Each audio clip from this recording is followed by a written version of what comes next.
بسم الله الرحمن الرحيم يا عباد لا خوف عليكم اليوم ولا أنتم تحزنون صدق اللہ العظیم۔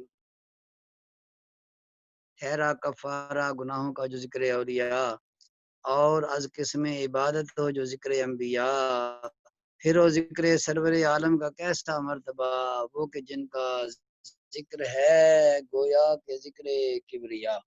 رفع ذکر پاک ثابت ہے کلام اللہ سے، اور مطمئن ہوتے ہیں دل ذکر شاہد اولا سے۔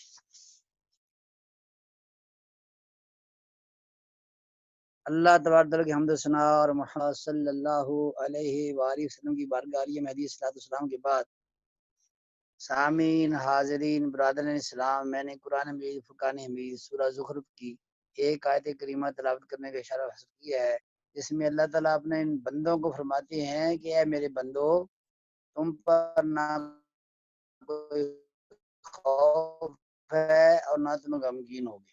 یہ وہ بندے جو ایمان والے، اللہ کی آیتوں پر ایمان لاتے ہیں، ان کا ذکر ہے۔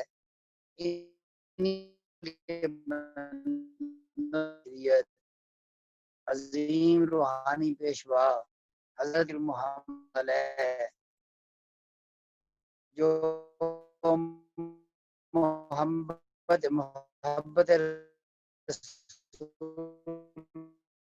اور عشق رسول تھے، کشمیر کے اہل سنت والجماعت کے نظریات اور عقائد کے پاسبان ہیں اور پاسبان تھے۔ آپ کی یاد میں آج یہ محفل منعقد کی جا رہی ہے۔ پہلی بات یہ ہے کہ آپ نے ساری زندگی اللہ اور اللہ کے رسول کی اطاعت میں گزاری، اللہ اللہ کرتے رہے۔ آپ کی زندگی بہت سادہ تھی۔ آپ نے اہل سنت والجماعت کے جو مسلک ہے، اس کے نظریات جو ہے اور عقائد، اس کی پاسبانی کا حق ادا کر دیا۔ مثلا آپ نے جہاں کہیں بھی گئے تو آپ نے مسجد بنائی، ایک نہیں، دو نہیں، بے شمار مسجدیں یادگار ہیں۔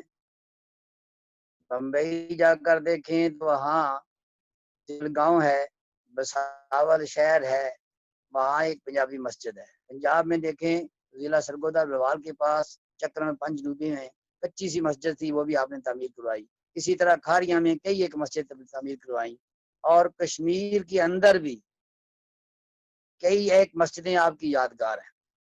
اور سب سے پہلی مسجد جس میں آپ نے جمعہ شروع کرایا وہ ہے ڈڈیال۔ اس کے بعد آپ نے چکسواری میں سب سے پہلے جمعہ شروع کرایا۔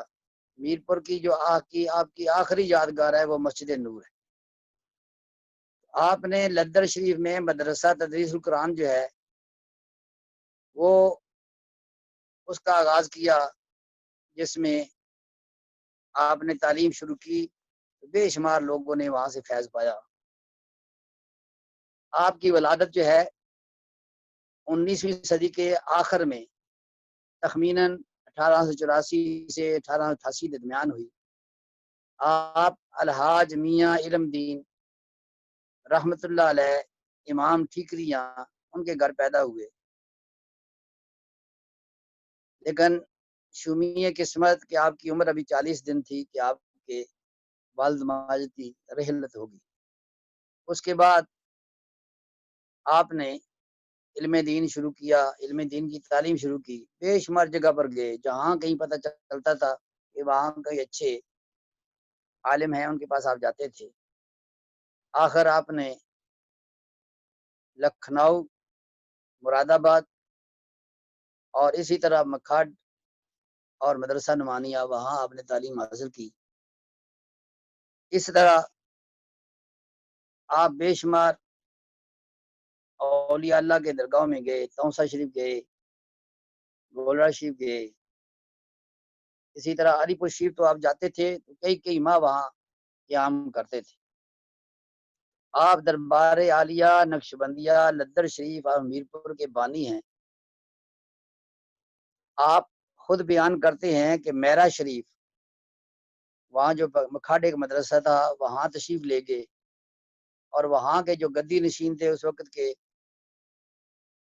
میاں احمد الدین رحمۃ اللہ ان سے ملاقات کی، انہوں نے بھی آپ کو وظیفہ دیا۔ اسی طرح کئی ایک عرفا صلحاء سے آپ ملے، امیر ملت رحمۃ اللہ علیہ ان کے پاس تو آپ اتنا عرصہ رہتے تھے کہ ان کی نگاہ سے اللہ تبارک تعالیٰ نے آپ کو بہت بڑا مقام عطا کیا۔ اسی طرح ان کی توجہ باطنی سے آپ کمال کا آواز فرماتے تھے۔ ایک دفعہ کا واقعہ ہے کہ سانگلہ ہل میں جلسہ تھا، وہاں حضرت صاحب نے آپ کو تقریر کے لیے کہا تو آپ فرماتے ہیں کہ میں نے کبھی تقریر نہیں کی تھی، کہ وہاں گھنٹوں آپ تقریر کرتے رہے۔ یہ سب اللہ والوں کی توجہ کی اور برکت کا نتیجہ تھا۔ اسی طرح آپ نے حضرت صاحب امیر ملت رحمۃ اللہ کے ساتھ بے شمار تبلیغی دورے کیے۔ جڈیال میں تقریباً 4 سال تک جمعہ پڑھایا۔ اسی طرح میر پور کی جامع مسجد جو ہے اس کو آپ نے آباد کیا، وہاں جب جلسہ فرماتے تھے سالانہ جلسہ تو امیر ملت رحمۃ اللہ علیہ تشریف لاتے تھے۔ اسی طرح آپ کی محبت رسول کا لوگ بیان کرتے ہیں کہ آپ جب واز فرمایا کرتے تھے اکثر فرماتے تھے میں مراں تے تد مراں جد ویکھ لواں سرکار نے۔ آپ علم و تقوی کے پہاڑ تھے، آپ کا ظاہر اور باطن روشن و منور تھا، آپ اخلاص، ایثار، سادگی اور محبت رسول میں لاسانی تھے۔ آپ نے علم کے چراغ روشن کیے۔ یہ آزاد کشمیر خطہ میں جتنے بھی نیک لوگ ہیں انہوں نے آپ کے سامنے زانو تلمذ طے کیا ہے۔ مثلا گلہار شریف کے حضرت صاحب حضرت قاضی محمد صادق رحمۃ اللہ علیہ، اسی طرح فیض پور شریف جو اصل میں ٹنگ روڈ کے رہنے والے ہیں، حضرت مولانا محمد فاضل رحمۃ اللہ علیہ، یہ سب جو ہے آپ کے شاگردوں میں شمار ہوتے ہیں۔ انہوں نے اپنی زندگی میں اسلام کی کس طرح خدمت کی، اللہ اللہ کرتے رہے، بے شمار کرامتیں ہیں۔ ایک دو کرامتوں کا میں ذکر کرتا ہوں کیونکہ چند منٹ کے اندر میں یہی بیان کر سکتا ہوں۔ ایک تو کرامت آپ کی جو ہے کہ آپ نے مائی توتی صاحبہ جو ہے ان کے پاس گئے، وہ ان کو بغداد شریف والا پیر کا کے کہتے تھے، اور انہوں نے ان کو کہا کہ لین دے جاؤ، یعنی اس زمانے میں لین دے کا مطلب یہ تھا کہ آپ خانہ کعبہ جاؤ۔ ان کے کہنے پر آپ چلتے چلتے خانہ کعبہ پہنچ گئے، اور خانہ کعبہ جب پہنچے تو پھر آپ نے خیال کیا مائی صاحبہ نے مجھے یہاں بھیجا ہے۔ بر آپ نے پہلا حج جو ہے 1932 میں کیا، دوسرا 1935 میں کیا، تیسرا 38 میں کیا، اور آخری حج آپ نے 1953 میں کیا۔ اس طرح آپ کو حضور اکرم صلی اللہ علیہ وسلم جو محبت تھی کہ محبت رسول میں جو آپ فرمایا کرتے تھے کہ میں مراں تے تد مواں جد ویکھ لواں سرکار لوں، تو قرآن پاک میں بے شمار آیات ہیں جو اللہ کے نیک بندوں کے بارے میں ہیں۔ جو میں نے آیت کریمہ پڑھی ہے اس میں اللہ کے نیک بندوں کا ذکر ہے کہ قیامت کا دن ہوگا، اللہ تعالیٰ فرماتے ہیں کہ سارے ایک دوسرے کے دشمن ہو جائیں گے، لیکن جو اللہ والے ہیں، جو متقی لوگ ہیں، وہ ایک دشمن نہیں بلکہ دوست ہو جائیں گے۔ ان کو اللہ تعالیٰ خطاب کرتا ہے یا عباد لا خوف علیکم اليوم ولا انتم تحزنون۔ تو آخر میں میری یہ گزارش ہے کہ اے اللہ ہمیں حضرت صاحب کے مشن کو جاری رکھ کر دونوں جہان میں کامرانیوں سے سرفراز فرما۔ وآخر دعوانا ان الحمدللہ۔ السلام علیکم۔